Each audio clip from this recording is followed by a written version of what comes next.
Pera. Eu acho que pra esse episódio aqui a gente precisa de uma abertura um pouco mais estilizada. Então...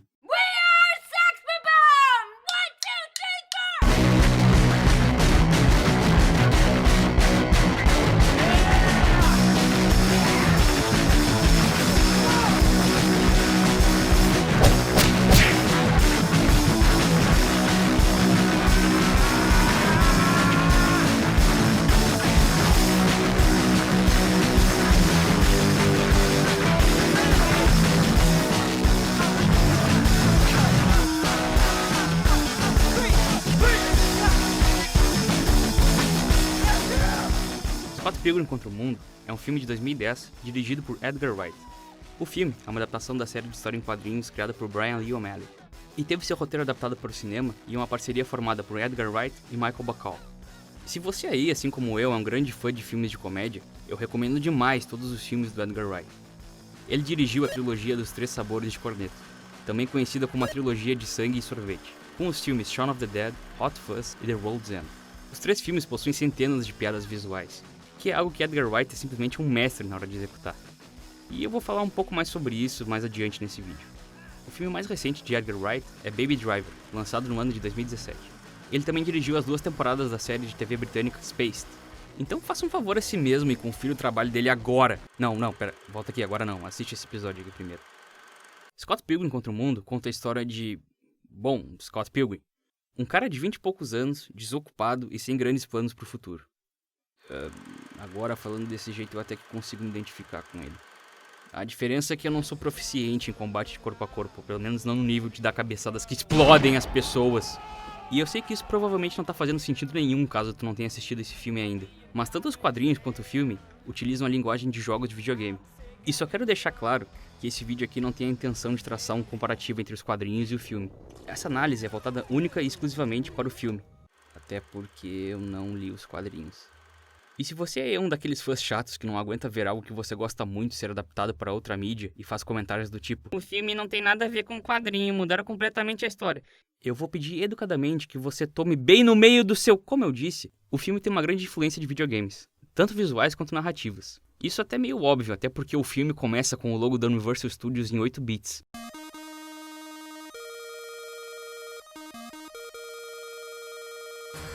Quando o filme começa, Scott ainda está sofrendo secretamente por sua ex-namorada Envy Adams, que o abandonou para viver sua grande carreira musical, enquanto Scott é só o baixista de uma banda de garagem que praticamente ninguém conhece. Ele começa a namorar uma garota chamada Knives, que ainda está no ensino médio, como uma forma de tentar se reerguer do término com a sua ex-namorada. Não bastasse ele ainda sofrer por uma garota com quem ele não está há mais de um ano, e usar outra garota consideravelmente mais nova do que ele para tentar superar sua ex-namorada, Scott ainda conhece uma terceira garota com a qual ele acaba se apaixonando e entrando em um relacionamento sem deixar de gostar da sua ex e sem terminar com a Knives. Em outras palavras, Scott Pilgrim é um cuzão. O que Scott não sabe é que, para ficar com a sua nova namorada, Ramona Flowers, ele deverá enfrentar e derrotar os seus 7 ex-namorados do mal.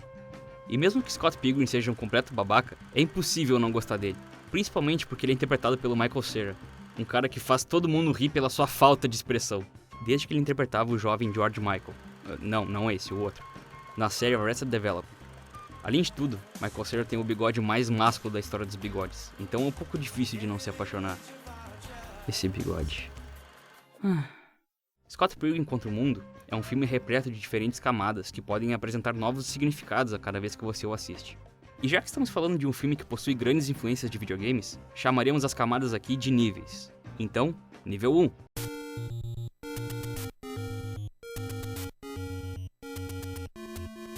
Vamos começar falando da relação de Scott Pilgrim com jogos. Em uma primeira olhada, Scott Pilgrim pode parecer apenas uma adaptação da linguagem e dos visuais de videogame para o cinema. E mesmo que fosse só isso, o filme já poderia ser considerado uma vitória. Eu não consigo pensar em nenhum outro filme com temática de jogos de videogame que seja tão bom assim e que funcione usando essa temática. Pra falar a verdade, eu acho que nenhum outro filme baseado em jogos de videogame funcionou, então... acho que vocês entendem por que esse filme merece um certo destaque. É interessante ver como as trilhas e efeitos sonoros de jogos clássicos estão sutilmente presentes no fundo. Hi. Cada personagem, ao ser introduzido, possui um cartão com seu nome e alguma estatística ou informação aleatória, como muitos jogos também fazem. E claro, os momentos em que o filme não faz questão alguma de esconder a sua influência de videogames, nas cenas de luta.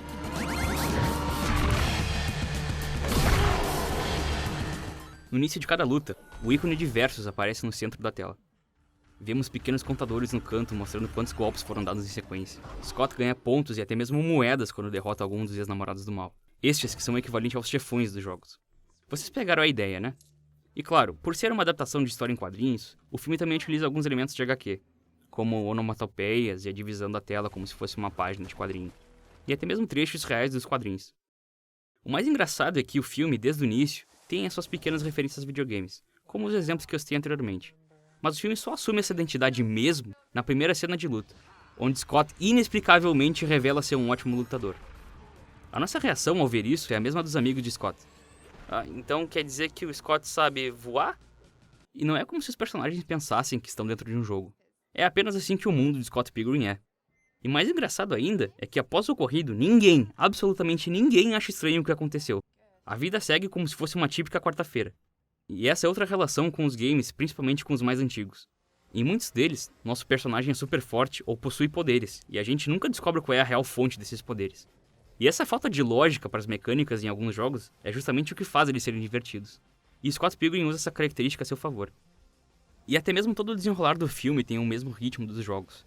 Scott enfrenta inimigos cada vez mais fortes, até chegar no chefão final, derrotá-lo, resgatar a princesa do castelo e finalmente poder viver em paz com ela. Parece familiar? Scott até mesmo morre na batalha final, mas por sorte ele tinha uma vida extra. A metáfora de videogames é bem legal nesse momento do filme, porque na sua segunda tentativa, ele já aprendeu com os erros e já sabe o que esperar da batalha. Tá ligado? Porque o ser humano, em teoria, devia aprender com os erros e não repeti-los? Não? Ok. Se essa metáfora não faz sentido, só leve em consideração que ninguém derrota o chefão final de um jogo na primeira tentativa.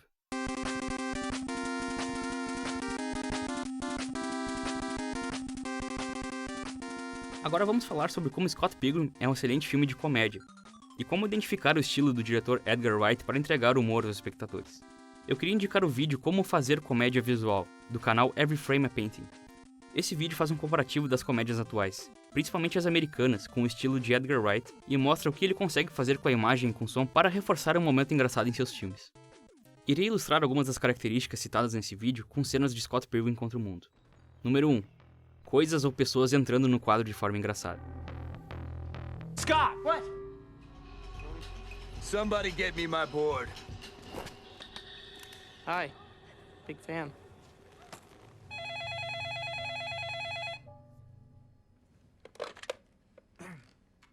It's for Scott. Número 2. Pessoas saindo do quadro de forma engraçada. You know this one girl with hair like this? Yes, that's Ramona Flowers. Somebody said she was gonna be here tonight, actually. What? Scott, you have the hots for her or something? I gotta tell you, though, I hear that she's a little hardcore. Is Scott here? You know what? He just left. Número 3. Rimas visuais. Okay, sorry. That was all me. Well,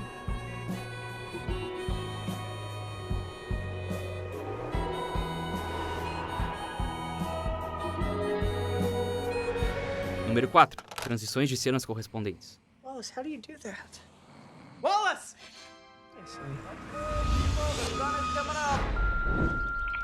Número 5. O efeito sonoro perfeitamente cronometrado. You really think you can goad me into doing a trick like that? There are girls watching. What? That time you dumped Kim? Okay, me and Kim are all good now, alright? Número 6. Ação sincronizada com a música de fundo.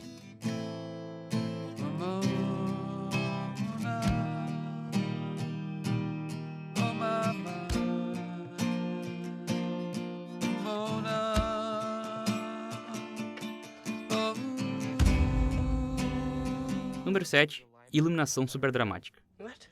It's like 6 in the morning. Scott, I forbid you from hitting on Ramona, even if you haven't had a real girlfriend in over a year. E é claro que existem várias outras formas de fazer piadas visuais em um filme.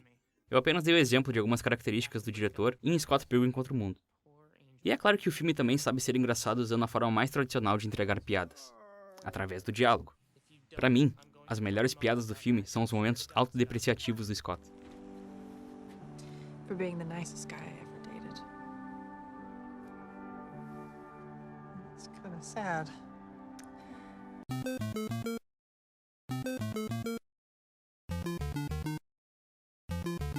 Acho que uma coisa que pode mudar completamente a sua experiência ao assistir esse filme é levar em conta que o Scott Pilgrim é o pior herói de todos os tempos. Sério, o pior herói. Ele é literalmente um anti-herói, porque ele não consegue fazer a única coisa que todo e qualquer herói de um filme deve fazer: tomar a porra de uma decisão! Ele não tem a capacidade de fazer nenhuma decisão durante o filme todo, e sempre pede para que outras pessoas tomem as decisões por ele, porque ele tem medo de cometer um erro. I just woke up and you were in my dream. I dreamt that you were delivering me this package. Is that weird? It's not weird at all. It's not. Em outras palavras, Scott Pilgrim é um cara totalmente sem personalidade. Mas se olharmos para Scott do ponto de vista de seus amigos e família, vemos que cada um deles representa uma característica importante do herói de cinema. Seu melhor amigo Wallace representa os bordões e as frases de efeito engraçadas que todo herói de ação possui. Knives Chow representa a própria insegurança do Scott, explicando a incapacidade dele de terminar com ela até metade do filme. Sua irmã Stacy representa sua própria consciência, sempre tentando convencer o Scott a fazer o que é certo. O Steven e a Kim, ou então a banda Sex Bob-omb como um todo, representam a motivação de Scott para lutar por Ramona. Tanto que o único momento em que Scott pensa em desistir dela é quando ele sai da banda. E a Ramona representa toda a espontaneidade que ele gostaria de ter, e ao mesmo tempo gostaria que essa mesma espontaneidade não o assustasse. She changed her hair. So it looks nice, Blue. Yeah, I know, but she did it without even making a big deal of it or anything. She's fickle, impulsive, spontaneous. God, what am I gonna do? Scott é completamente incapaz de ser espontâneo porque ele é incapaz de tomar decisões. Scott é tão inseguro em relação a Ramona que prefere se autodepreciar na frente dela. Quando está falando de sua banda, Scott diz a Knives: You guys rock. Well, I knew I personally rocked, but I never suspected that we rocked as a unit. And you guys are gonna be huge. Well, we're already pretty big. But... Mas quando a Ramona pergunta da sua banda, ele responde: You have a band. Yeah, we're terrible. Ele não consegue manter uma opinião firme sobre a sua própria banda. E eu já falei que ele começa a namorar a Ramona sendo que ainda tá namorando a Knives e ainda tem sentimentos pela ex. Anti-herói.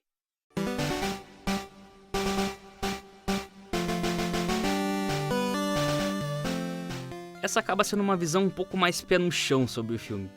Por mais que Scott Pilgrim seja um filme de comédia, com cenas de ação que fazem você se sentar na ponta do sofá de tão boas, e que possui efeitos visuais e sonoros de jogos clássicos muito bem aplicados, ele também é um filme que conta a história de um relacionamento tão complicado entre duas pessoas, que chega ao ponto de destruir todas as outras relações de cada um deles. Até porque o Scott tem que matar 7 pessoas pra ficar com ela. Em outras palavras, um relacionamento tóxico. É engraçado parar pra perceber que o maior motivo para Scott e Ramona se atraírem um pelo outro é porque os dois cometem muitos erros parecidos. Como, por exemplo, deixar os traumas de relacionamentos passados interferirem nos relacionamentos atuais e futuros. Can't help myself around him, Scotty. Just... It's this way of getting into my head. Well, that's legitimately disappointing.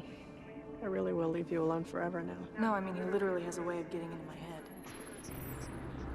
That is evil. Acho que não tem uma metáfora melhor do que essa para o controle que relacionamentos anteriores podem ter sobre a gente. E acho que a Liga dos 7 Ex-Namorados do Mal representa exatamente isso. As pessoas do nosso passado que querem controlar o nosso futuro. Bom, eu não acho, eu tenho certeza, até porque um dos personagens deixa isso bem claro. You really don't know about the League? The 7 evil exes coming to kill you, controlling the future of Ramona's love life? No. Quer dizer, quem aqui nunca teve que lidar com os traumas passados de uma pessoa, né? E Scott tem que literalmente enfrentar esses 7 traumas de Ramona. Ao mesmo tempo, cada ex de Ramona também representa as inseguranças de Scott, que ele deve derrotar antes de poder ficar com ela de fato. Basicamente, o que o filme diz é que devemos superar o nosso próprio passado e o passado da pessoa se queremos ter um relacionamento saudável com ela. E acho que quando vemos o filme através dessa metáfora meio que controladora, ele se torna algo bem mais sombrio. Olhando por esse lado, o filme se trata de um triângulo amoroso totalmente estranho e moralmente questionável entre 3 jovens que não sabem lidar com suas próprias inseguranças. E finalmente...